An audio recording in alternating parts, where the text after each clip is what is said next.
તો બીજી તરફ બનાસકાંઠાના પાલનપુરના ગઢ પંથકમાં ખેડૂતોને સિંચાઈનું પાણી ન મળતા ખેડૂતોમાં રોષ જોવા મળી રહ્યો છે। પાલનપુરના ગઢ, સલ્લા, મડાણા સહિતના અનેક ગામોના ખેડૂતોને કેનાલનું પાણી ન મળતા સ્થિતિ કફોડી બની છે, જેથી ખેડૂતોએ સિંચાઈ વિભાગની કચેરીએ પહોંચી કેનાલમાં પાણી છોડવાની માંગ કરી છે। જો ગુરુવાર સુધીમાં પાણી નહીં આપે તો ખેડૂતોએ તાળાબંધીની ચીમકી પણ ઉચ્ચારી છે।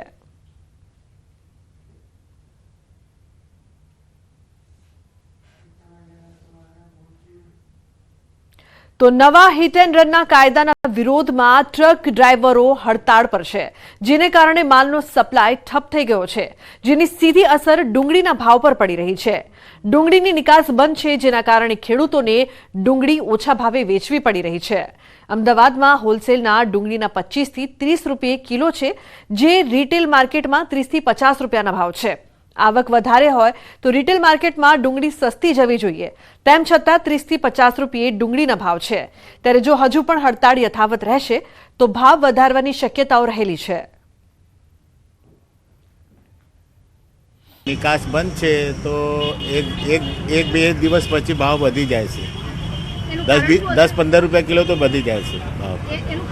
હડતાલ છે ને, ટ્રકનું હડતાલ ચાલી રહ્યા છે એટલે ભાવ વધી જાય છે। ટ્રકની હડતાલ સમાપ્ત થઈ જાય તો ફિર લેવલમાં આવી જશે ભાવ। તો ટ્રક ચાલકોની હડતાળ માર્કેટ યાર્ડમાં પણ અસર। ભાવનગર માર્કેટ યાર્ડમાં ખેડૂતોનો હલ્લાબોલ। ટ્રક ચાલક હડતાળને પગલે ડુંગળી લાવવા પર બંધી। ગઈકાલે ખેડૂતોને ડુંગળી ન લાવવાની સૂચના અપાઈ। ડુંગળીની હરાજી બંધ રહેતા ખેડૂતોએ હોબાળો મચાવ્યો। હરાજી શરૂ કરવા ખેડૂતોએ સેક્રેટરીને રજૂઆત કરી છે।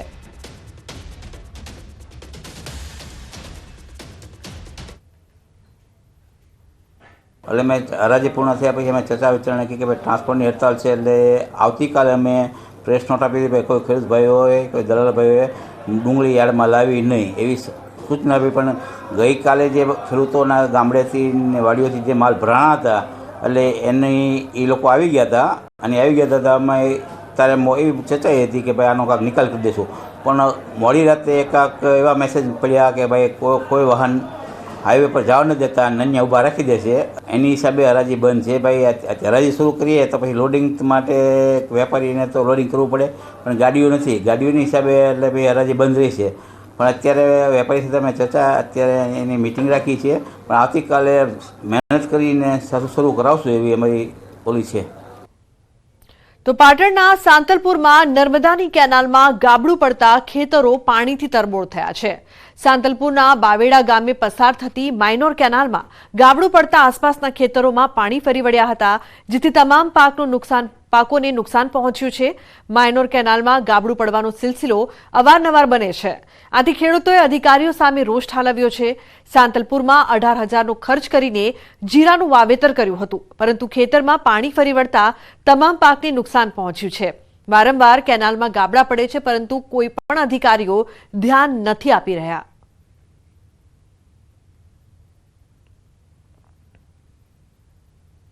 તો ઉપલેટા મામલતદાર કચેરીના અધિકારીઓ દ્વારા અનાજની ગેરકાયદેસર સંગ્રહખોરી ઝડપી પાડવામાં આવી છે। ભાયાવદર શહેરના ફૂલવાડી વિસ્તારમાંથી ઘઉં, ચોખા અને ચણાની ગુણીઓ જપ્ત કરવામાં આવી છે। 8 ગુણી ઘઉં, 7 ગુણી ચોખા અને 1 ગુણી ચણા સહિત કુલ 15,000થી વધુનો મુદ્દામાલ ઝડપાયો। તો અનાજના જથ્થાના દરોડા બાદ ભાયાવદર કન્યા શાળામાં ચાલતા મધ્યાહન ભોજન કેન્દ્ર પર ચેકિંગ હાથ ધરાયું છે, જેમાં રેકોર્ડ મુજબ સ્ટોક મળ્યો ન હતો અને સમગ્ર મામલે ગેરરીતિ સામે આવતા અધિકારીઓ દ્વારા આગળની તપાસ શરૂ કરવામાં આવી છે।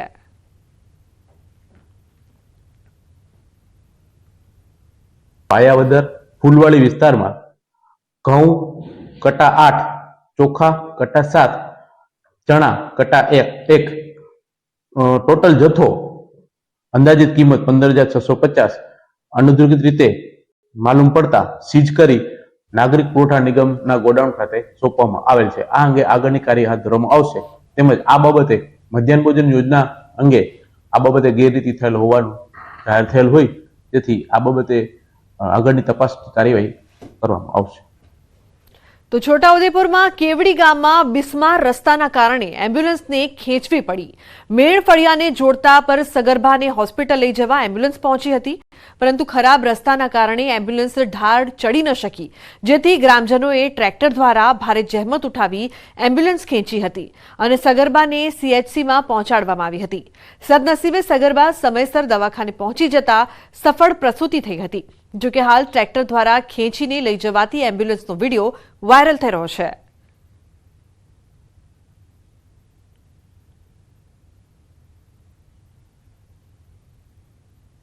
તો દ્વારકાના સલાયામાં સફાઈ કામદારોએ નવતર વિરોધ નોંધાવ્યો છે. સલાયા નગરપાલિકાના સફાઈ કામદારોએ છેલ્લા 3 માસથી પગાર ચૂકવાયો ન હોવાથી સફાઈ કામદારોએ રસ્તે ઉતરી પોતાનો વિરોધ નોંધાવ્યો. રસ્તા પર સૂત્રોચ્ચાર કરી વિરોધ પ્રદર્શન કર્યું હતું. આ વિરોધમાં મહિલાઓએ પણ છાજિયા લઈ અનોખો વિરોધ નોંધાવ્યો હતો. પગાર નહીં તો કામ નહીંના સૂત્રોચ્ચાર પણ કરવામાં આવ્યા. વહેલી તકે પગાર ચૂકવવાની માંગ કરી છે.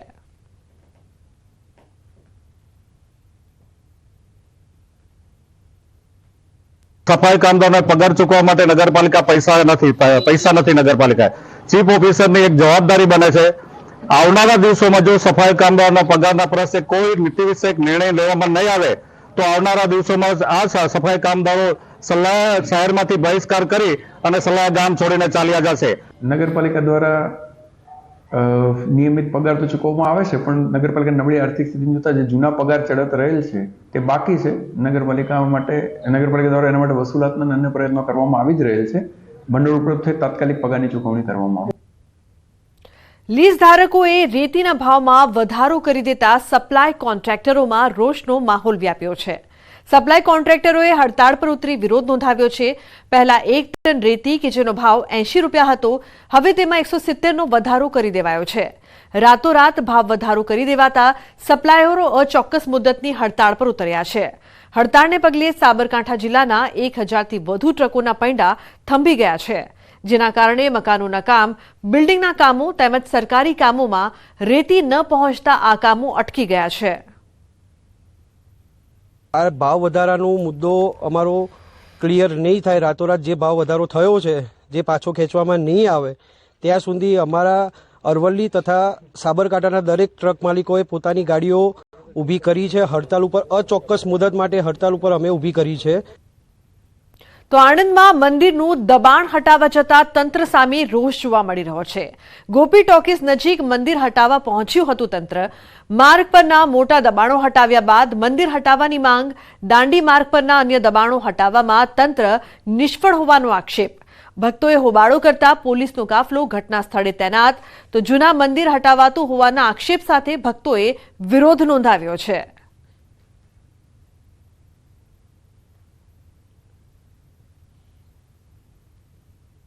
રાજ્યના પાડોશમાં આવેલા સંઘ પ્રદેશ દમણમાંથી ગુજરાતમાં દારૂની હેરાફેરી માટે બુટલેગરો અવનવી તરકીબ અજમાવે છે. બુટલેગરોની વધુ એક તરકીબને વલસાડ જિલ્લા LCBએ ખુલ્લી પાડી છે. વલસાડ નજીક અમદાવાદ મુંબઈ નેશનલ હાઈવે પરથી પોલીસે ઘાસની આડમાં લાખો રૂપિયાના વિદેશી દારૂની હેરાફેરી કરતા એક ટેમ્પોને ઝડપી પાડ્યો. કાર્યવાહીમાં પોલીસે 5 લાખના વિદેશી દારૂ સાથે એક આરોપીની પણ ધરપકડ કરી છે. LCBને બાતમી મળી હતી, જેના આધારે પોલીસની ટીમ વલસાડ નજીક અમદાવાદ મુંબઈ નેશનલ હાઈવે પર વોચમાં હતી. એ દરમિયાન પીરુ ફળિયા નજીકથી પૂર ઝડપે પસાર થઈ રહેલા એક ટેમ્પોને રોકવામાં આવ્યો. અંદર તપાસ કરતા બહારથી જોતા ટેમ્પોમાં ઘાસ ભરેલું દેખાઈ રહ્યું હતું. આથી કંઈ વાંધાજનક દેખાઈ રહ્યું ન હતું, પરંતુ પોલીસને મળેલી પાક્કી બાતમીના આધારે પોલીસે ઘાસના પૂડા હટાવી તપાસ કરતા અંદરથી મોટી માત્રામાં વિદેશી દારૂનો જથ્થો મળી આવ્યો. ઘાસની આડમાં અંદાજે 5 લાખની કિંમતના 83 પેટી દારૂનો જથ્થો મળી આવ્યો હતો, જેને કબજે કરી પોલીસે મહારાષ્ટ્રના અરુણ રાવ નામના આરોપી ચાલકની ધરપકડ કરી. તેની વિરુદ્ધ કાયદેસરની કાર્યવાહી પણ હાથ ધરવામાં આવી છે.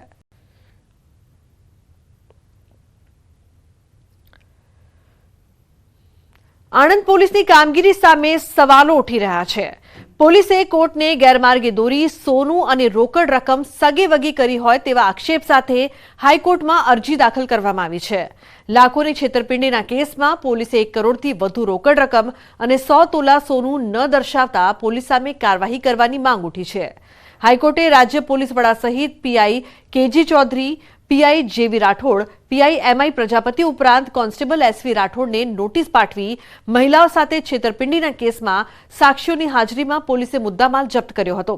જપ્ત કરેલા મુદ્દામાલને ચાર્જશીટમાં ન બતાવતા હવે તપાસનો ધમધમાટ શરૂ કરવામાં આવ્યો. આખી જે ઘટનામાં તમારી જે પોલીસ સામે તે હાઈકોર્ટમાં તમે જે રીટ દાખલ કરી, પોલીસ સામે તમારી શું ફરિયાદ છે, તમારી શું અપેક્ષા છે? મારી પોલીસ સામે એટલી ફરિયાદ છે કે જો આટલું મોટી ચીટિંગ જે બાઈ હોય, આખું ફેમિલી છે, તો એ આટલું બધું ફ્રોડ કરતા હોય તો એ જે માલ સામાન પકડીને લઈને આવ્યા તો અમને ન્યાય અપાવવાની જગ્યાએ રેકોર્ડ પર નથી મૂક્યું. એ બધા ચાલ કરી ગયા છે. જે તે ટાઈમે હું આઈજી સાહેબને બી મળી છું, ડીજી સાહેબને બી મળી છું, મેં લખીને બી આપ્યું છે કે આટલું માલ સામાન આવતા બી ગયો ક્યાં ગઈ પોલીસ, ક્યાં થઈ ગઈ. મધ્ય ગુજરાતના આણંદ જિલ્લા પોલીસ જે છે એની લોકલ ક્રાઇમ બ્રાન્ચ પર ગઈકાલે હાઈકોર્ટમાં એક પિટિશન દાખલ થઈ છે. મારી પાછળ આપ દ્રશ્યમાં જોઈ શકો છો કે આ લોકલ ક્રાઇમ બ્રાન્ચ છે. મહિલાની પિટિશન એવી છે, રોહિણી પટેલ નામની એક મહિલા છે જે ઉમરેઠની પરિણીતા છે. 2014માં એની સાથે એક આર્થિક છેતરપિંડીની ખૂબ મોટી ફરિયાદ નોંધાઈ હતી અને એ ફરિયાદ એણે આણંદ ટાઉન પોલીસ સ્ટેશનમાં નોંધાઈ હતી. ક્રમશઃ એ ફરિયાદમાં કોઈ એને ન્યાય નહીં મળતા એ ક્રમશઃ Anand LCB, Anand circle police, Anand SP, even એનું જે કહેવું છે એ પ્રમાણે ડીજીપી સુધી એણે રજૂઆત કરી હતી. એ જે આખી એની જે ફરિયાદ છે એમાં એવું છે કે એક અન્ય મહિલા જે આરોપી છે એણે આ મહિલા સાથે 40 લાખ રૂપિયા રોકડા અને 20 તોલા દાગીનાની છેતરપિંડી કરી હતી. પોલીસ તંત્રએ કોઈ પણ નક્કર પગલાં નહોતા લીધા. મહિલાના કહેવા પ્રમાણે પોલીસ એ આ આરોપીને મુંબઈથી એરેસ્ટ કર્યા હતા અને એમની પાસે આ મુદ્દામાલ જપ્ત કર્યો હતો. પરંતુ આ મુદ્દામાલ એમણે રેકોર્ડ પર ન લેતા આ મહિલાએ તેના 40 લાખ રૂપિયા અને 20 તોલા સોનું પરત લેવા માટે હાઈકોર્ટમાં દાદ માંગી છે. હાઈકોર્ટે ડીજીપી તેમજ Anand SP, Anand local crime બ્રાન્ચના જે કોઈ અધિકારીઓ છે તેને 5મી ફેબ્રુઆરીએ હાઈકોર્ટમાં હાજર થવાનો આદેશ કર્યા છે. જનક જાગીરદાર, ન્યૂઝ 18 ગુજરાતી, આણંદ. તો બનાસકાંઠાના ધાનેરામાં હાર્ટ એટેકથી બીજું મોત નીપજ્યું છે. 45 વર્ષીય યુવકને અચાનક ઉપડ્યો હતો દુખાવો. થોડા દિવસ અગાઉ એક આશાસ્પદ યુવકે ગુમાવ્યો હતો જીવ. યુવાનોને હાર્ટ એટેકની ઘટનાઓને પગલે વિસ્તારમાં ચિંતાનો માહોલ જોવા મળી રહ્યો છે. તો હાર્ટ એટેકથી બીજું મોત નીપજ્યું છે. ધાનેરામાં 45 વર્ષીય યુવકનું હાર્ટ એટેકથી મોત નીપજ્યું.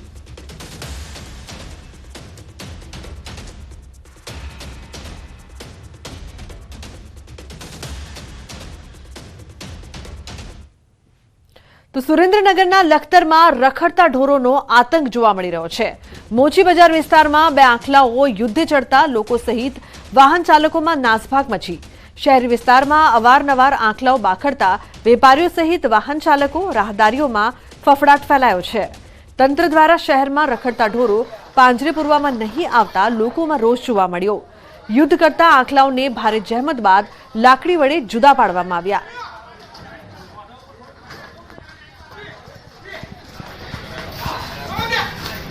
તો લખતરમાં 2 આંખલા યુદ્ધે ચડતા જોવા મળ્યા. લોકોનું ટોળું ભેગું થઈ ગયું હતું. વિસ્તારમાં વેપારીઓ અને રાહદારીઓમાં ફફડાટ ફેલાયો છે.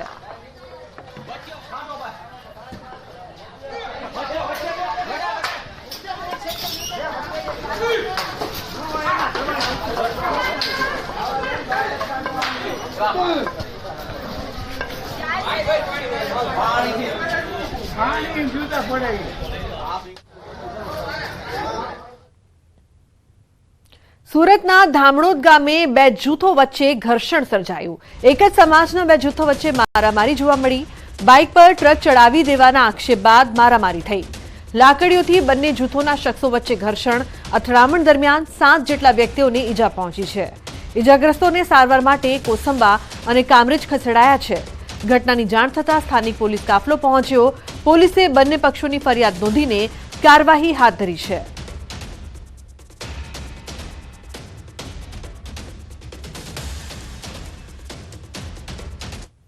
તો કોરોના બાદ હવે સ્વાઇન ફ્લુએ પણ માથું ઉચક્યું છે.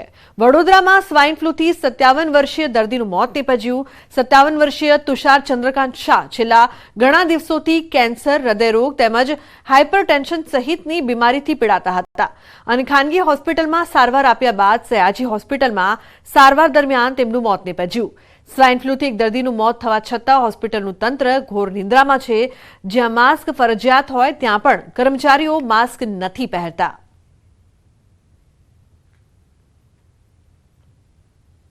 પ્રાઇવેટમાં દાખલ હતા. અમારે ત્યાં 31 તારીખ આવ્યા છે અને પેલી તારીખે એક્સપાયર થઈ ગયા છે. એટલે માહિતી એટલી અમારી પાસે છે, કારણ કે બહુ લાંબી અમે સારવાર બહુ કરી ના હોય, બરોબર.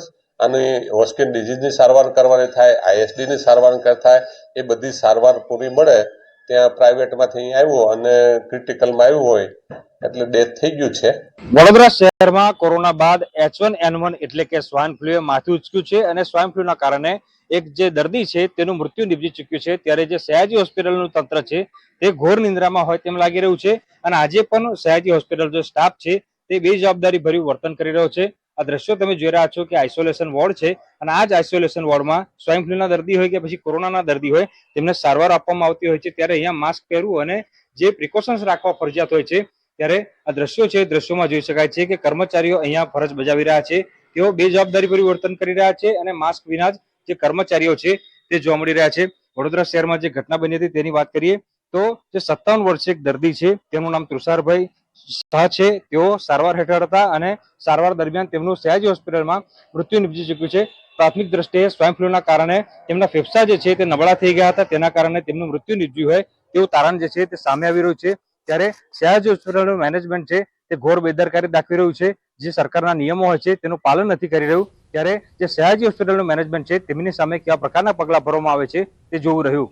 હાર્દિક દીક્ષિત, ન્યૂઝ 18 ગુજરાતી, વડોદરા. તો રાજ્યમાં વધુ એક નકલીનું કૌભાંડ સામે આવ્યું છે. રાજકોટમાં બોગસ LC બનાવવાનું ષડયંત્ર જોવા મળ્યું. જાતિ પ્રમાણપત્ર માટે બોગસ LCનો ઉપયોગ કરવામાં આવ્યો. વચેટિયાને ₹3500માં આપવામાં આવતા હતા. બોગસ LC થકી જાતિનો દાખલો નીકળતો હતો. તો વિકસતી જાતિ વિભાગના અધિકારીને શંકા જતા તપાસ નાયબ નિયામક અધિકારી ષડયંત્રનો કર્યો પર્દાફાશ. શંકાના આધારે તપાસ કરતા સમગ્ર ષડયંત્રનો ઘટસ્ફોટ થયો છે. જાતિ પ્રમાણપત્ર માટે મહુવા દ્વારકાના બોગસ LC રજૂ કરાયા હતા. સમગ્ર મામલે 4 શખ્સોની પ્રદ્યુમન નગર પોલીસે પૂછપરછ શરૂ કરી છે. મેં એમને પૂછ્યું કે તમે આ ત્યાં ભણેલા છો કે ના, કે સાહેબ અમે તો કલ્યાણપુર કે મહુવા તો જોયું પણ નથી. એમ પછી કોને આપ્યું એમ તો કંઈક પુરોહિતભાઈ કરીને હતા ત્યાં, એમને બોલાવ્યા એ લોકોએ ફોન કરીને. મેં એમને પૂછ્યું કે આ તમે LC તમે આપ્યું છે? તો એમને કહ્યું હા સાહેબ મેં આપ્યું છે. કેટલા રૂપિયા લીધેલા? કે 3500 રૂપિયા. એમ પણ એક યોગેશભાઈ પાસેથી મેં લીધું છે. એટલે યોગેશભાઈને ફોન કરીને બોલાવ્યા. પ્રથમ તો યોગેશભાઈ ના જ પાડી કે હું નહીં આવું ત્યાં. એમ પણ છતાં એમને કહ્યું કે સાહેબ પોલીસ સ્ટેશન જવાનું કહે છે એટલે તમે આવી જાઓ. પછી આવ્યા. મેં એમને પૂછ્યું હા કે સાહેબ પહેલાં તો ના જ પાડી, પણ પછી કે હવે સાહેબ મારી ભૂલ થઈ છે, હું આવું ક્યારેય નહીં કરું. દ્વારકામાં ભણેલા છે અને એક જે છે એ ભાવનગર ભણેલા છે. ખરેખર એને ભાવનગર કે દ્વારકાની એક સ્કૂલો જોયેલી નથી અને આવા લિવિંગ સર્ટિફિકેટ ડુપ્લિકેટ બનાવી અને એજન્ટો દ્વારા બનાવી અને જાતિના દાખલા માટે જોડી અને આવા જે કૌભાંડો કરે છે કે કોઈ પણ સરકારી કચેરીઓ હોય તો મારું કહેવાનું એટલું છે કે સરકારી કચેરીઓમાં જે આવી રીતે એજન્ટો જે છે તો જાહેર જનતાને પણ મારી એટલી વિનંતી છે કે આવા એજન્ટો દ્વારા તમે જે કામ કરાવો છો એ કામ બંધ કરો. કે જે આજે પોતે એક તો ડુપ્લિકેટ સર્ટિફિકેટ લઈ આવ્યા છે, લિવિંગ સર્ટિફિકેટ અને 3500 રૂપિયા દઈ અને જો આવી રીતે તમે પૈસા દઈ અને ખોટા કાગળિયા કરાવી અને આવા જો કામ કરાવ્યા રાખશો એજન્ટો દ્વારા કે કોઈ પણ સરકારી કચેરીઓમાં આવા એજન્ટોને રાખવા જ નહીં. સમાચારમાં આગળ વાત કરીએ તો અમદાવાદમાં ઉત્તરાયણ પહેલા નકલી દોરાના વેચાણનો પર્દાફાશ થયો છે. શહેરના શાહપુર વિસ્તારમાં જલારામ સિઝનેબલ નામની દુકાન પરથી નકલી દોરી ઝડપાઈ છે. અમદાવાદમાં આવેલા મદુરા કોટ્સ પ્રાઇવેટ લિમિટેડ દ્વારા શ્રી જલારામ સિઝનેબલ નામની દુકાન પર આક્ષેપ કર્યો હતો. મદુરા કોટ્સ પ્રાઇવેટ લિમિટેડના બ્રાન્ચ ફાઇનાન્સ એક્ઝિક્યુટિવ હરેશભાઈની ફરિયાદ અનુસાર જલારામ સિઝનેબલ નામની દુકાન દ્વારા મદુરા કોટ્સ પ્રાઇવેટ લિમિટેડના સાંકળ નંબર 8ની બ્રાન્ડના ડુપ્લિકેટ દોરાનું વેચાણ થાય છે. જેથી કોપીરાઇટને લગતી કાયદેસરની કાર્યવાહી માટે ફરિયાદ નોંધાઈ હતી. સાંકળ 8ની બ્રાન્ડનું ડુપ્લિકેટ દોરાનું વેચાણ કરતી આ દુકાન અમદાવાદના શાહપુર વિસ્તારમાં આવેલી છે. આ દુકાનમાં પોલીસ દ્વારા તપાસ કરવામાં આવતા સાંકળ 8ના ઓરિજિનલ અને ડુપ્લિકેટ માલ મળી આવ્યા હતા. ત્યારે આ મામલે તમામ ડુપ્લિકેટ માલ સહિત 72,000નો મુદ્દામાલ કબજે કરાયો છે.